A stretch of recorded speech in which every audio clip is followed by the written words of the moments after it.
आज हम कुछ रिलेशन और फंक्शन का कुछ क्वेश्चंस ले रहे हैं। देखो डिफरेंट टाइप्स ऑफ क्वेश्चंस। अभी तक जो कुछ बताए थे उसमें हम सारा थ्योरी समझा दिए हैं। सब थ्योरी समझ में आ गया होगा, सब लोग नोट्स कॉपी कर लिए होंगे। तो डिफरेंट टाइप्स ऑफ क्वेश्चंस ले रहे हैं। देखो पहला क्वेश्चन क्या है, let A equal to 3 4 5 6 7, it is set A and B is the set of elements 8, 9, 10, 11, 12. R is a relation from A to B and it is defined as xy belonging to R. Means xy will be element of R implies x divides y. मतलब relation में क्या defined है, when x divides y then xy is element of R. यही relation हुआ। बोला है right R as a set of ordered pair, also find domain and range of R. तो बहुत सिंपल सा बात रहा। तो ये सबसे सिंपल क्वेश्चन जैसा हमने लिया, कैसे करेंगे, given a equal to 3 4 5 6 7 and b is equal to 8 9 10 11 12। देखो in fact you know that R is a subset of A cross B। तो बहुत से स्टूडेंट क्या सोचते हैं ना, पहले A क्रॉस B पूरा निकालते हैं। मान लो यहाँ लिमिटेड नंबर ऑफ एलिमेंट्स हैं तब तो A क्रॉस B निकाल लोगे चलेगा, लेकिन अगर नंबर ऑफ एलिमेंट्स ज्यादा है, जैसे इसमें कितना है 1 2 3 4 5 एलिमेंट यहाँ पर है, 5 एलिमेंट यहाँ पर है। अब अगर हम क्रॉस प्रोडक्ट निकालते हैं, A क्रॉस B निकालते हैं तो क्या हो जाएगा, total number of elements in A cross B becomes 25। वो बहुत ज्यादा हो जाएगा। तो इसीलिए हम लोग क्या करेंगे, रिलेशन को लिखते समय सिर्फ only those order pairs will be selected directly which are the element of this relation, है ना। तो हम लोग क्या देख रहे हैं, R is defined as x comma y belonging to R implies x divides y। तो चलो, since R is a subset of A cross B, so therefore R equal to क्या क्या हो सकता है, वैसे सोच लो। जब हम क्रॉस प्रोडक्ट निकालते हैं, you know that every element of the first set is associated with every element of the second set. तो जैसे हमको A क्रॉस B निकालेंगे तो उसमें 3 8 3 9 3 10 3 11 3 12 सभी कुछ होगा। तो इसे मेंटली हम लोग को सोचना है, इसमें पूरा दिखाने की आवश्यकता नहीं। तो जस्ट ये देख लो कि कौन सा एलिमेंट, जैसे अगर हम 3 8 लेंगे तो क्या वो सेटिस्फाई कर रहा है, 3 डिवाइड्स 8 वो सेटिस्फाई नहीं करेगा, इसीलिए इसको हम छोड़ देंगे। 3 9 में तो 3 डिवाइड्स 9 इट इज करेक्ट, तो इसीलिए 3 9 यहाँ पर एक एलिमेंट हो जाएगा। वैसे ही 3 10 नहीं होगा, 3 11 भी नहीं होगा, 3 12 हो जाएगा, 3 12 बिकॉज 3 डिवाइड्स 12, ऐसा बात है। नेक्स्ट है 4 से देखेंगे तो 4 डिवाइड्स 8 राइट है, 4 8 आएगा। 4 9 नहीं होगा, 4 10 भी नहीं होगा, 4 11 भी नहीं होगा, 4 12 भी नहीं होगा। देखो कुछ स्टूडेंट ये बोलते हैं सर 4 और 10 में तो 2 कॉमन फैक्टर है, 2 कॉमन फैक्टर है बट ये पूरा डिवाइड तो नहीं करता इसको, इसीलिए हम इसको नहीं लेंगे। हम क्या लेंगे, 4 12 लेंगे। 4 12 आया। इसके बाद 5 8 नहीं होगा, 5 9 भी नहीं होगा, 5 10 आ सकता है, you can take 5 10, clear.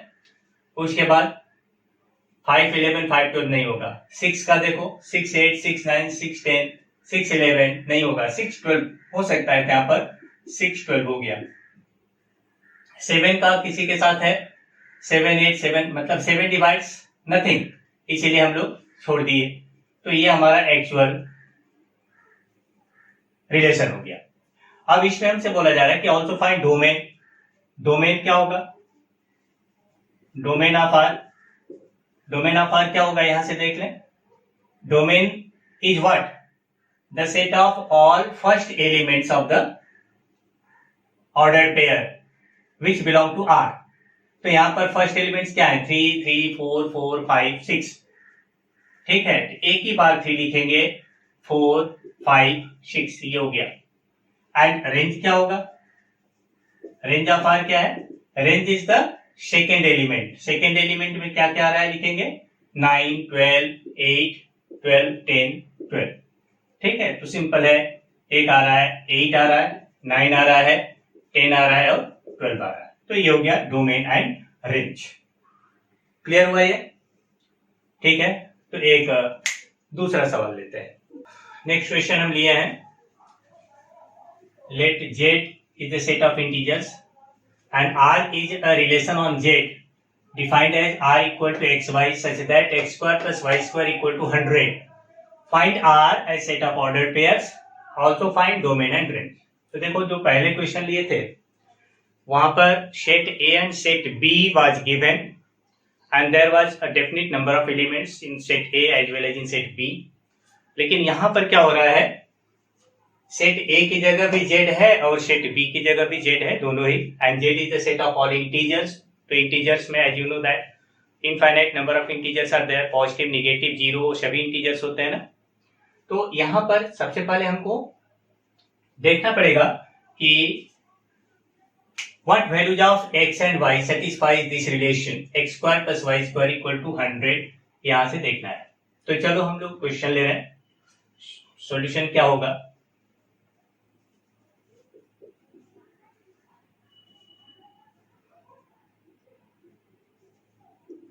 Given R is a relation from Z to Z and R equal to XY such that x square plus y square is equal to 100। देखो यहाँ पर ये दिया है, हम इसी को लेके पहले सिंप्लीफाई करते हैं।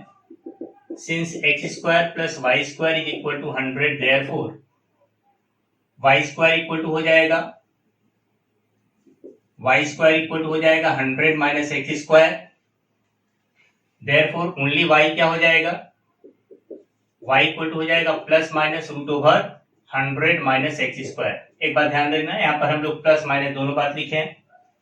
It depends upon this set because here z is all integers में पॉजिटिव और निगेटिव दोनों आएगा, इसीलिए हम लोग प्लस माइनस लेंगे। अगर यहाँ पर z ओनली पॉजिटिव इंटीजर बोला होता तो सिर्फ प्लस लेते, तब माइनस नहीं लेते। अब देखो यहाँ पर क्या हो रहा है कि what values of x satisfy this relation.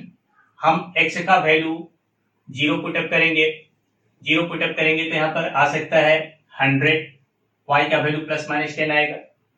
हम x का वैल्यू अगर 1 लेते हैं, सपोज कर लो 1 लेते हैं, तो क्या होगा, ये 1 स्क्वायर 1 हो गया, 100 माइनस 1 99, तो 99 is not a perfect square. तो इसीलिए रूट ओवर 99 कोई इंटीजर नहीं आएगा। तो we have to take only such values of x for which this whole quantity is an integer। तो इसके लिए just by trial and error method है, ऐसा कोई याद करने वाला चीज नहीं है, कोई फॉर्मूला बोल करके नहीं है, ट्रायल एंड एरर मेथड। तो यहाँ क्या क्या नंबर सेटिस्फाई करेगा इसको देख लो। तो यहाँ if x equal to 0 then y equal to हो जाएगा plus minus root over 100 minus 0 यानी प्लस माइनस 10 आएगा। तो इसका मतलब हो गया देयरफॉर एक value 0, 10 and 0 minus 10 satisfies this relation. ठीक, तो दूसरा पॉइंट क्या होगा, if x is equal to हम 6 लेते हैं, 6 लेंगे तो यहां पर क्या आ जाएगा, देन y इक्वल टू हो जाएगा plus minus root over 100 minus 36, root over 64 होगा, विच इज प्लस माइनस 8 हुआ। तो दूसरा वैल्यू हो गया देयरफॉर 6,8 एंड 6,-8, ये दो वैल्यू हुआ। ऐसे ही अगर हम x का वैल्यू 8 लेते हैं तो भी आएगा, if x is equal to 8, ठीक है, देन y इक्वल टू क्या आएगा, y equal to plus minus root over 100 minus 64, फिर रूट ओवर 36 आएगा, this is equal to plus minus 6 आया। तो हम लोग नेक्स्ट वैल्यू क्या ले सकते हैं, 8,6 एंड 8,-6 ऐसा दिया हुआ है। नेक्स्ट पॉइंट क्या है, अच्छा एक बात और है, जैसा हमने बताया यहाँ पर पॉजिटिव और निगेटिव दोनों पॉसिबिलिटीज है, तो x का वैल्यू भी हम पॉजिटिव निगेटिव दोनों ले सकते हैं। तो एक यहाँ से 6 8 आ रहा है और 6 -8 आया, दूसरा फिर क्या आ जाएगा, इसमें -6 8 और -6 -8 भी आ सकता है रिजल्ट में। ठीक, तो क्योंकि यहाँ पर वैल्यू हम x का प्लस माइनस दोनों लिख सकते हैं। अभी हम खाली पॉजिटिव वैल्यू लेके दिखाए, निगेटिव वैल्यू भी आ सकता है। नेक्स्ट अगर हम पुटअप किए, if x equal to 10,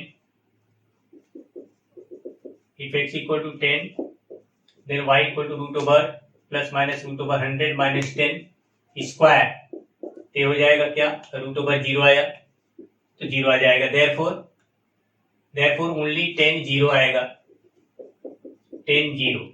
यहाँ 10 -0 नहीं लिया गया, प्लस माइनस में -0 नहीं लिया गया, तो आप अल्टीमेटली देख लो, hence we get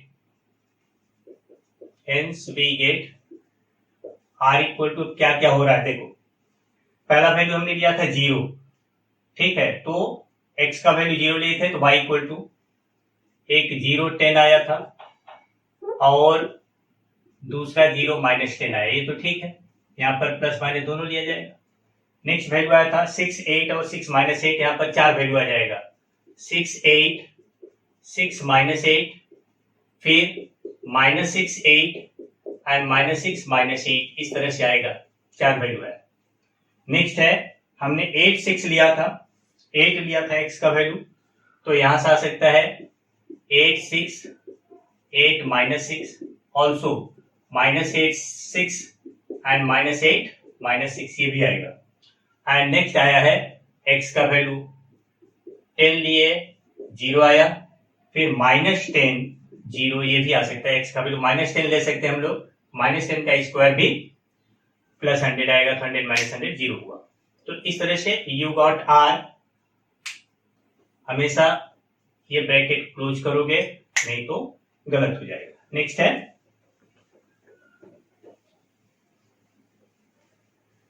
इसके बाद x का वैल्यू हम लोग 10 से ज्यादा नहीं ले सकते, क्यों, if you take x equal to 11 तो 100 -121 रूट ओवर निगेटिव आएगा, root over negative is imaginary number, इसीलिए अब हम उसको और आगे नहीं ले सकते हैं, तो डेफिनिट हो गया इतना ही वैल्यू होगा।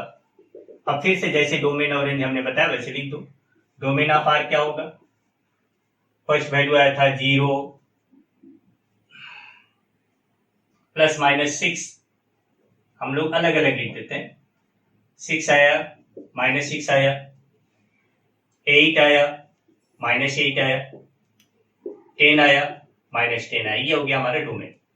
रेंज में क्या आएगा, रेंज ऑफ आर हो जाएगा, देख लो 10 आएगा -10 आएगा, फिर 8 आया -8 आया, फिर 6 -6 एंड देन 0, ये वैल्यू जाए रेंज में, ठीक है। तो ये हो गया हमारा डोमेन एंड रेंज, ठीक है, क्लियर हुआ। चलो एक और आगे सवाल लेते हैं। नेक्स्ट क्वेश्चन लिए हैं, check the relation is factor of on set of natural numbers n for reflexivity, symmetry and transitivity. तो याद होगा हमने बताया था कि रिफ्लेक्सिव रिलेशन क्या होता है, सिमेट्रिक रिलेशन क्या होता है, ट्रांजिटिव रिलेशन क्या होता है, याद होगा सभी कुछ। तो हम यहाँ पर 1 बाय 1 लेते हैं। जो गिवन सेट है वो क्या है, सेट ऑफ नेचुरल नंबर्स, ठीक। तो हम क्वेश्चन मिटा देते हैं, given R is a relation from n to n and is defined as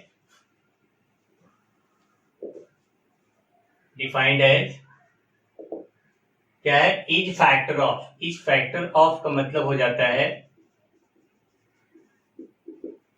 हम बताए थे ना, जब कभी इस तरह का स्टेटमेंट हो तो हमेशा इस स्टेटमेंट को पढ़ने के पहले स्टार्टिंग में बोलो फर्स्ट एलिमेंट और लास्ट में सेकेंड एलिमेंट, मतलब first element is factor of second element. तो हम क्या लिख सकते हैं, therefore x will be related with y implies that x is a factor of y, ऐसा होगा तभी ये हो सकता है। तो चलो हम लोग देख रहे हैं, पहला है टेस्ट फॉर रिफ्लेक्सिविटी. तो you know that every a natural number is a factor of itself. ठीक, तो let a is a natural number. तो since every natural number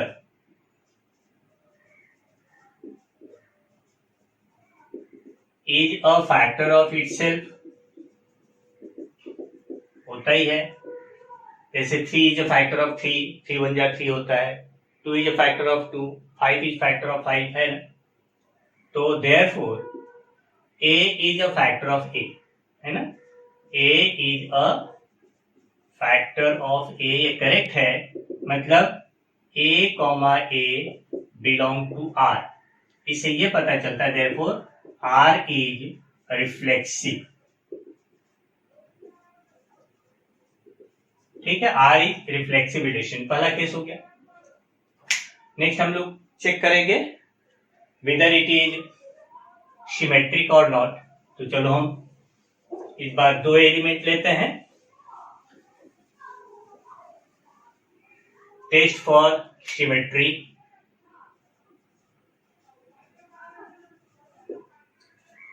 test for symmetry. तो let a and b are natural numbers and a b belong to r. कहने मतलब a is in relation with b, है ना. तो since a are b, therefore a is a factor of b. a is a factor of b, ऐसा है. तो देखो अगर a is a factor of b, then b cannot be factor of a, है. तो b a का multiple हो सकता है लेकिन फैक्टर तो नहीं होगा. जैसे 2 is a factor of 4, but 4 is not factor of 2. 4 is a multiple of 2. ठीक है. जैसे 2 is a factor of 6, then 6 is a multiple of 2, not factor. तो यहां पर हम लोग जो देखेंगे a is a factor of b, तो therefore b is not a factor of a, not a factor of a, है ना. तो इसका मतलब हुआ therefore a then ba is not element of r. तो इससे क्या पता चला, therefore r is not symmetric. ठीक है, ये सिमेट्रिक नहीं है. ऐसे ही नेक्स्ट हमको याद होगा ना, हम लोग सिमेट्रिसिटी कब बोलते थे. सिमेट्रिक कब होता है, if A R B implies B R A. मतलब if A B is element of R then B A is also element of R, then we say that the relation is symmetric. यहां पर वो नहीं हो रहा है. B A is not element of R. A B तो है लेकिन बी ए नहीं है, इसीलिए सिमेट्रिक नहीं बोला जाएगा. ठीक है. नेक्स्ट है ट्रांजिटिव.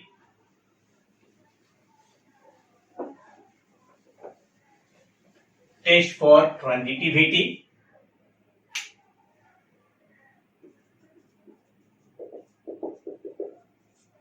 फिर let a b c are natural numbers and a is in relation with b, b is in relation with c. मतलब a b and b c are element of r, है ना. हम लोग ऐसा भी लिख सकते हैं A B is element of R and B C is also element of R. ये दोनों लिखना जरूरी नहीं है, चाहे ये स्टेप लिखो चाहे ये स्टेप लिखो, दो में से कोई एक. ठीक है, हम समझाने के लिए लिख दे रहे हैं A B is element of R. तो इससे हमें क्या पता चलेगा, since A B is element of R, A B is element of R, so therefore A is a factor of b. अब a is a factor of b, तो हम लोग क्या लिख सकते हैं, again also bc is element of r, therefore b is a factor of c. ऐसा हुआ. तो what you see, since a is a factor of b and b is a factor of c, तो obviously a is a factor of c. Clear हुआ कि नहीं? हम लोग क्या पा रहे हैं, since A is a factor of B and B is a factor of C, so A is a factor of C. होगा ना? नहीं समझ में आए तो बता सकते हो। A divides B, B divide C, तो ऑब्वियसली ए डिवाइड सी होगा ही ना। जैसे देखो 2 is a factor of 4 and 4 is a factor of 8, तो obviously 2 is a factor of 8, ऐसा हो सकता है। 3 is a factor of 6, 6 is a factor of 12, therefore 3 is factor of 12, इस तरह से है। तो यहां पर वही बात रहा। तो इससे हमें क्या पता चल रहा है, therefore a, c belong to R, है ना। a is a factor of c, इसीलिए ac belong to R। तो हम लोग क्या देख रहे हैं, we see that a b belong to R and bc belong to R implies ac belong to R, therefore R is transitive। Clear हुआ? तो यह हो गया हम लोग का कि कोई भी रिलेशन रिफ्लेक्सिव है या सिमेट्रिक है, ट्रांजिटिव है, कैसे प्रूफ करेंगे उसका तरीका हो गया। क्लियर? ठीक है, एक और एग्जांपल लेते हैं आगे। हमने लिया let n is set of natural numbers and r be relation on n cross n defined by A B R C D implies a plus d equal to b plus c। देखो अभी तक जो हम लोग questions देखे थे वहां पर जो रिलेशन था सिर्फ 2 एलिमेंट के बीच था। अभी यहाँ पर जो रिलेशन है वो 2 ऑर्डर पेयर्स के बीच है। ठीक है, मतलब relation is on the set n cross n, ऐसा दिया हुआ है। And it is defined as a plus D equal to b plus c। मतलब क्या हुआ यहाँ पर ध्यान देना है, a plus D means external element, a plus D equal to sum of internal elements b plus c, ऐसा दिया हुआ है। हमें ये शो करना है कि this relation is equivalence relation. तो याद करो इक्विवेलेंस रिलेशन के बारे में हमने क्या बताया था। इक्विवेलेंस रिलेशन है कि इक्विवेलेंस रिलेशन में that relation which is reflexive, symmetric as well as transitive is called equivalence relation. तो यहाँ पर हमें वही से शो करना है, वही देखना है कि ये तीनों यहाँ है कि नहीं है। तो चलो हम लोग तीनों चीज देखते हैं बारी बारी से।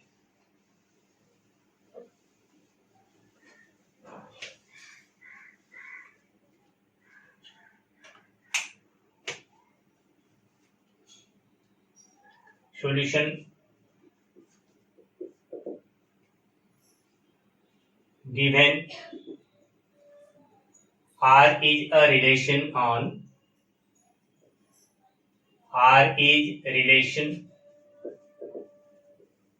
on n cross n where n is natural number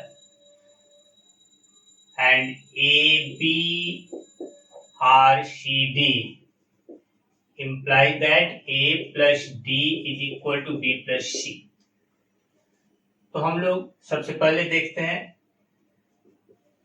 test for reflexivity. देखो late A and B are natural numbers, तो therefore A plus B will be same as B plus A, ऐसा होगा ना, ये तो होता ही है। तो इसका मतलब यही है कि therefore AB is related with AB, होगा कि नहीं होगा?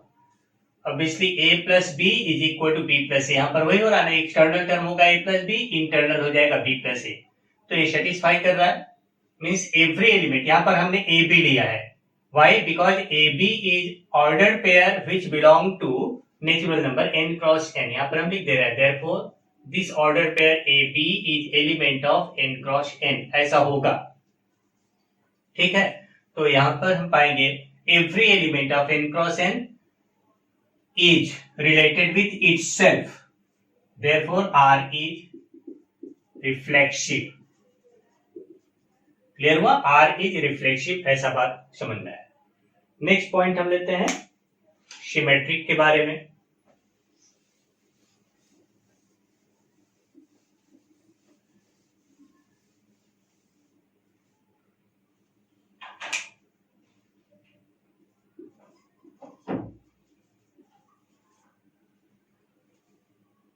फिर let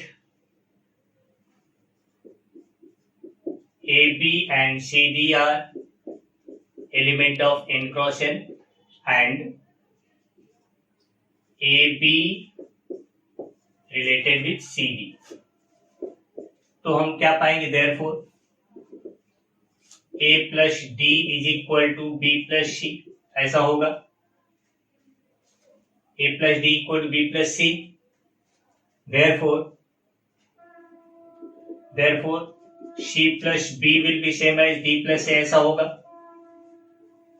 और अगर ऐसा है तो हम क्या पा सकते हैं? इसका मतलब हुआ therefore CD is related with AB, ऐसा हो गया ना। यहां पर देख लो, C plus B D plus A, यहां पर वही हो रहा है ना, C plus, ठीक, तो C plus B equal to D plus A, यहां पर वही चीज हो रहा है। तो if AB is in relation with CD, then CD is also in relation with AB, ऐसा होगा। यहाँ पर देखो हम कुछ अलग नहीं लिखे हैं, इसी को reverse BC B plus C पहले लिख दिए। Since A plus D equal to B plus C, so B plus C equal to A plus D, यानी C plus B equal to D plus A, ऐसा हो गया। तो इससे हमें पता चलता है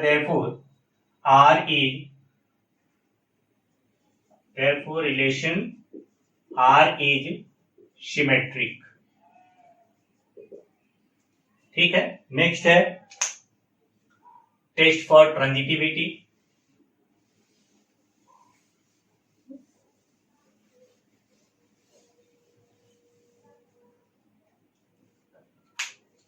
test for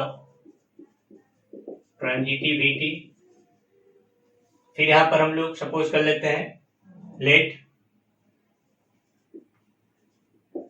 A B C D and EF are three elements of set n cross n.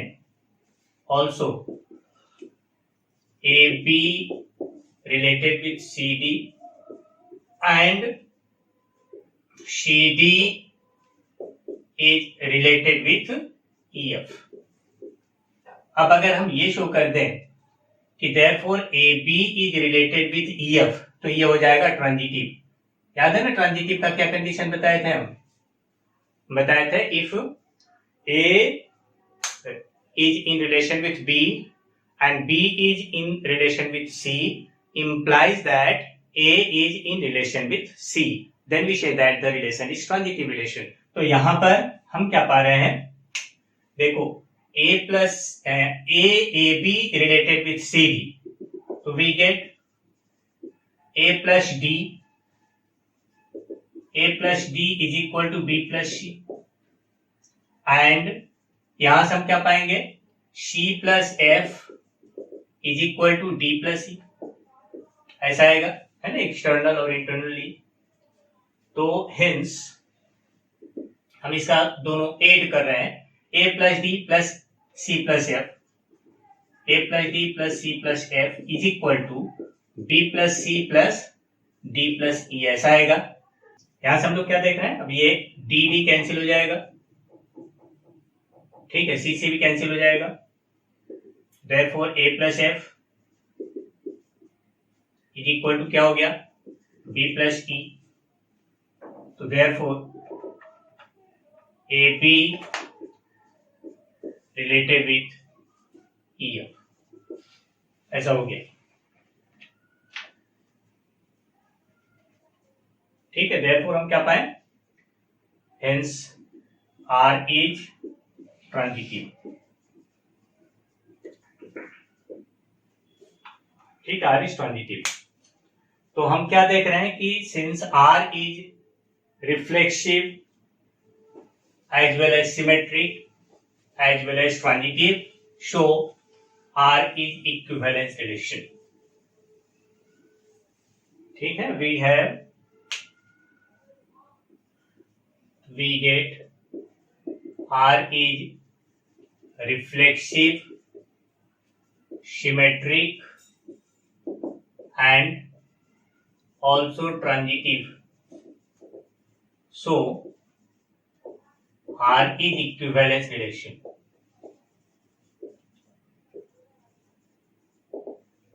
ठीक है, ये हो गया प्रूफ्ड। तो मोटा मोटी रिलेशन में इसी तरह के क्वेश्चंस आते हैं। कुछ एक छोटे मोटे क्वेश्चंस और जो होते हैं वो मेरे थ्योरी से ही कंप्लीट हो जाएगा, थ्योरी एक बार देख लेना, हो जाएगा। ठीक है।